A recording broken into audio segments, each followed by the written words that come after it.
মধুসূদন বাগকে ঘিরে নতুন করে রাজনৈতিক বিতর্ক তৈরি হয়েছে আরামবাগে। শনিবার শহরের বিভিন্ন এলাকায় তার বিরুদ্ধে কটাক্ষ করে পোস্টার পড়তে দেখা যায়।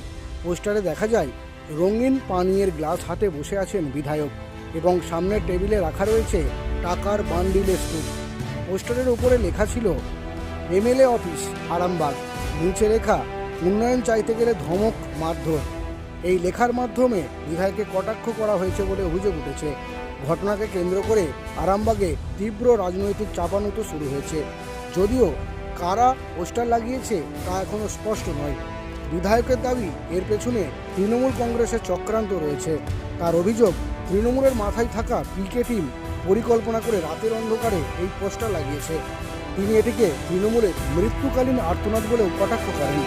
সামনে দাঁড়াতে ওদের সাহস হয় না, রাতের অন্ধকারে চোরের মতো গোপনে গোপনে যেটা পোস্টারিং গুলো করছে। গত 13/2 হয়েছিল, আবার আজকে হয়েছে, সকালবেলায় খবর পেলাম।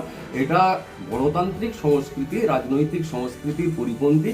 প্রকৃতপক্ষে তৃণমূল কংগ্রেস যে সংস্থা দ্বারা পরিচালিত হয়, এটা রাজনৈতিক কর্মীদের দ্বারা, নেতাদের দ্বারা পরিচালিত হয় না, প্রতীক জৈনের আইপ্যাক দ্বারা পরিচালিত হয়।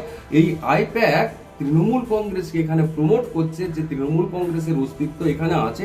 আসলে মানুষ যে তৃণমূল কংগ্রেসকে প্রত্যাখ্যান করেছে, আগামী দিনের নির্বাচনে তৃণমূল কংগ্রেসকে যে মানুষ ভোট দেবেন না সেটা এরা বুঝতে পেরেছে। তাই একটা অপসংস্কৃতিমূলক, বিভ্রান্তিকর রাজনৈতিক সংস্কৃতির পরিপন্থী, গণতান্ত্রিক সংস্কৃতির পরিপন্থী একটা পোস্টারিং করছে। এতে কোনো ফায়দা হবে না। অন্যদিকে তৃণমূলের রাজ্য সম্পাদক স্বপন নন্দী এই অভিযোগ অস্বীকার করেছেন। তার দাবি এই ঘটনার সঙ্গে তৃণমূলের কোনো যোগ নেই, বরং এটি বিজেপির গোষ্ঠীদ্বন্দ্বের বহিঃপ্রকাশ। এটা বিজেপি বলছে তৃণমূলের সব কালচার নয়, এটা ওদের নিজেদের মধ্যে গোষ্ঠীদ্বন্দ্ব। কে ক্যান্ডিডেট হবে ওদের এখন প্রচার পাচ্ছে না, প্রচারে আসতে হবে। ওদের আইটি সেলকে দিয়ে ওরা এইভাবে করছে। আমরা এখন আজকে আপনার যুবসাথীর টাকা ঢুকে গেছে, এসআর নিয়ে আছি, যাদের নাম কেটে দিচ্ছে তাদেরকে ডিটেনশন ক্যাম্পে যেতে হবে।